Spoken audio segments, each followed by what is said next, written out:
Crispy आलू पकोड़ा नहीं बनता और बनने के बाद फ़ौरन नरम पड़ जाता है। आज ये शिकायत आप सबकी दूर हो जाएगी इंशाल्लाह।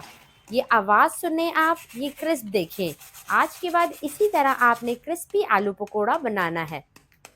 अस्सलाम वालेकुम, मैं हूँ दुआ और आज हम बनाने वाले हैं आलू के पकोड़े। पकोड़े नरम क्यों पड़ जाते हैं और क्रिस्पी क्यों नहीं होते? क्रिस्पी आलू के पकोड़े बनाने के लिए आपने किन चीज़ों पे ध्यान देना है, आज इस वीडियो में कंप्लीट गाइड करूँगी। तो चलिए आलू पकोड़ा बनाना शुरू करते हैं। सबसे पहले 4 से 5 छोटे साइज़ के आलू ले लेंगे और उनके छिलके उतार कर पानी में भिगो के रख देंगे ताकि ये काले ना हो। बगैर पानी के अगर आप आलू छील के रख देंगे तो ये काले होना शुरू हो जाएंगे।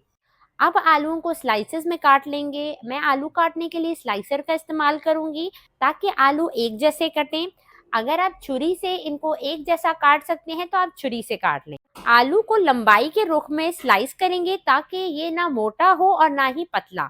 और अगर आप मेरे चैनल पे न्यू हैं तो जल्दी से मेरे चैनल को सब्सक्राइब करें और सब्सक्राइब के बटन के साथ जो बेल का आइकन है उसे भी ज़रूर दबाएं। और अब आपको इसकी थिकनेस चेक करवा देते हैं। तो ये आप देख सकते हैं, ना ही ये बहुत ज़्यादा मोटा है और ना ही पतला है। इसी तरह से सारे आलूओं की कटिंग कर लें। सारे आलूओं को हमने काट कर पानी में रख दिया है। 1 से 2 बार इसे अच्छे से धो लेंगे ताकि इसका स्टार्च जो है वो काफ़ी हद तक निकल जाए। अब साफ पानी से धोकर इसे छन्नी में रख दें ताकि इसका पानी जो है वो ड्राई हो जाए। अब आलू पकोड़ा बनाने के लिए इसका अमेज़ा तैयार कर लेते हैं। 1 कप बेसन ले लेंगे अच्छे से छान कर। 1/4 कप इसमें चावलों का आटा डाल दें, इससे पकोड़े बहुत ही क्रिस्पी बनेंगे। अगर चावलों का आटा नहीं है आपके पास तो आप 2 टेबलस्पून कॉर्नफ्लोर भी डाल सकते हैं। अब इसमें डाल दें 1/4 टीस्पून हल्दी, हाफ टी स्पून पिसी लाल मिर्च, हाफ टी स्पून कुटी लाल मिर्च, हाफ टी स्पून धनिया पाउडर, हाफ टी स्पून साबुत ज़ीरा और हाफ टी स्पून नमक डाल दें। थोड़ा सा फूड कलर डालेंगे। फूड कलर डालने से बहुत अच्छा कलर आएगा। हल्का सा इन सब चीज़ों को मिक्स कर लेंगे और थोड़ा थोड़ा पानी डालकर इस अमेज़े को घोल लेंगे।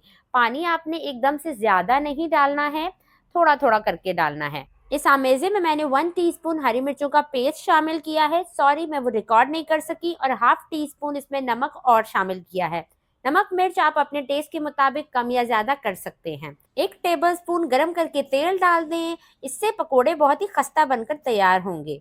थोड़ा सा हरा धनिया डाल देंगे जिससे इस अमेज़े की लुक अच्छी हो जाएगी। बगैर बेकिंग सोडा डाले आज हम आलू के पकोड़े तैयार करेंगे। आपने इसे 5 मिनट तक अच्छे से मिक्स करना है ताकि अमेज़ा फ्लफी हो जाए और क्रिस्पी आलू के पकोड़े तैयार हों। अब जैसे कि मैंने वीडियो बनानी है तो मेरे पास टाइम की कमी है, तो इन आलूओं को मैं पेपर टॉवल पे रख दूंगी एक एक करके ताकि इनका पानी जल्दी से ड्राई हो जाए।